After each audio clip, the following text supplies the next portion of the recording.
করুণায় ধন্য হলাম, প্রভু তোমার আশীর্বাদ মাথায় নিলাম, প্রভু তোমার করুণায় ধন্য হলাম, প্রভু তোমার আশীর্বাদ মাথায় নিলাম। তুমি যে বাণী দিয়ে গেছো বিশ্বজনে, সে বাণী ছড়াবো মোরা শপথ নিলাম। প্রিয় শ্রোতা বন্ধু, প্রভাত মরণে স্বাগত জানাই। আমরা পূর্বে আলোচনা করেছি অগ্রহণযোগ্য আরাধনা। আজ দেখার চেষ্টা করব গ্রহণযোগ্য আরাধনা। আমরা একটি প্রকৃত বা সত্য আরাধনাকারীর চিত্র গীতসংহিতা 24 অধ্যায় 3 থেকে 6 পদে লক্ষ্য করতে পারি।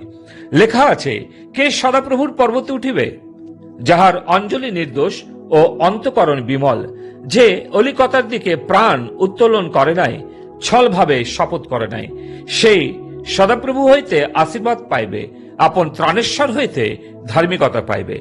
এই তাহার অন্বেষণকারীদের বংশ, ইহারা তোমার মুখের অন্বেষী, হে যাকবের ঈশ্বর।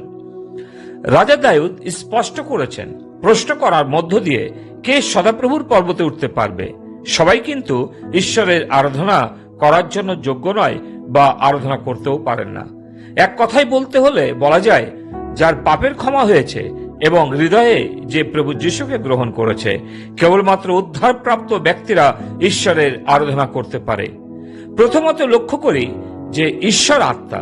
যোহনের 4 অধ্যায় 23-24 পদে আমরা পাঠ করি, কিন্তু এমন সময় আসিতেছে, বরং এখনই উপস্থিত, যখন প্রকৃত ভজনাকারীরা আত্মায় ও সত্যে পিতার ভজনা করিবে।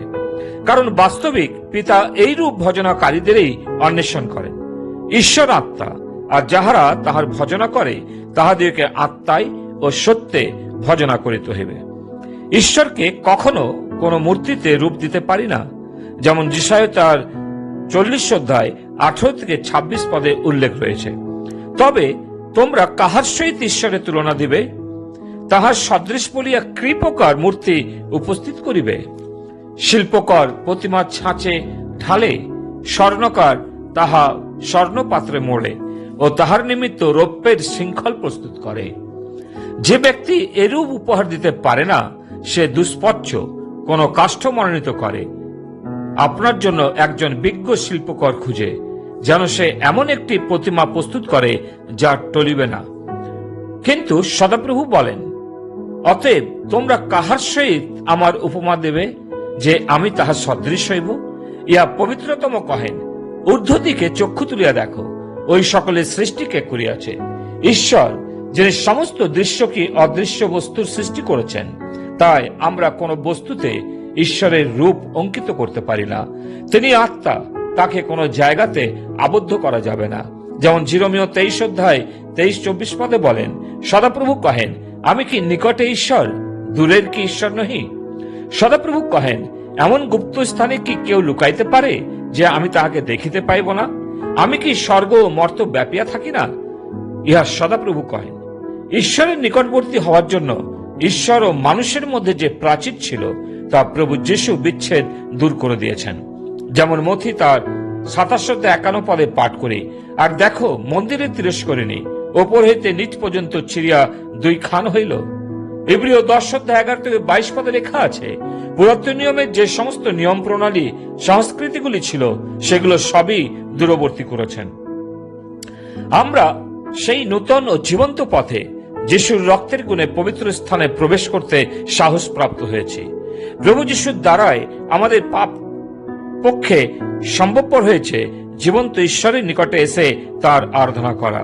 আত্মায় ও সত্যে তার আরাধনা করলে তিনি আরাধনা গ্রহণ করেন। দ্বিতীয়ত, ঈশ্বর পবিত্র। পবিত্র ঈশ্বর পবিত্রতা দাবি করেন এবং বাইবেল বলে, পবিত্রতা ব্যতি রেখে কেউ ঈশ্বরকে দর্শন করতে পারে না। তিনি পবিত্র বলে আমরা তার আরাধনা করব। পবিত্র ভয়ের সাথে তার সম্মুখে আসতে হবে। যেমন গীতসংহিতা 96-2 থেকে 9 পদে লেখা আছে, আমরা শুধু 9 পদটা পড়ি, পবিত্র সভায় সদাপ্রভুকে প্রণিপাত করো, সমস্ত পৃথিবী তাহার সাক্ষাতে কম্পমান হও। প্রিয়, আমাদের প্রয়োজন সুচির হৃদয়ে তাকে ডাকা এবং পবিত্র হৃদয়ে তার আরাধনা করা।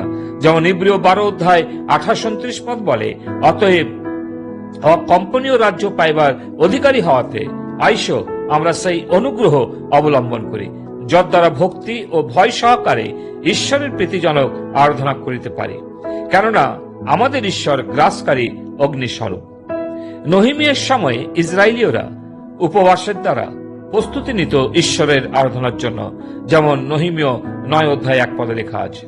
নতুন নিয়মে এই রকম কিছু নির্দেশ আমরা পাই না, কিন্তু উপবাস হৃদয়ের কথা প্রকাশ করে, কারণ উপবাস আমাদের অন্তরের অবস্থাটা দেখিয়ে দেয়। মানুষের অবস্থার চিন্তা ভাবনা সাধারণত প্রশংসা বা শোক নিয়ে আসে। প্রশংসা যখন আমরা ঈশ্বরকে চলমান এবং মানুষদের জীবন পরিবর্তন হতে দেখি। শোক হচ্ছে যখন চিন্তা করি ঈশ্বরের মহিমা থেকে আমরা কত দূরে পড়ে গেছি। আমাদের প্রকৃত ও সত্যিকারের আরাধনা করার জন্য ঈশ্বরের চিন্তা ভাবনা এবং মানব অবস্থার প্রয়োজন।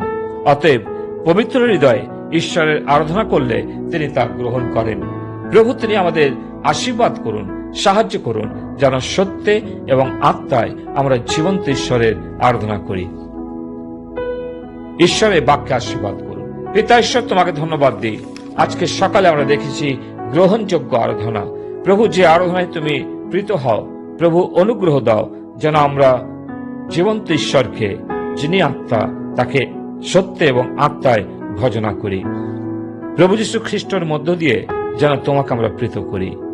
তুমি আমাদের প্রত্যেককে আজকে সকালে সেই অনুগ্রহ প্রদান করো। প্রার্থনা মুক্তিদাতা প্রভু যীশু নামে চাই, আমেন। তুমি যে বাণী দিয়ে গেছো বিশ্বজনে,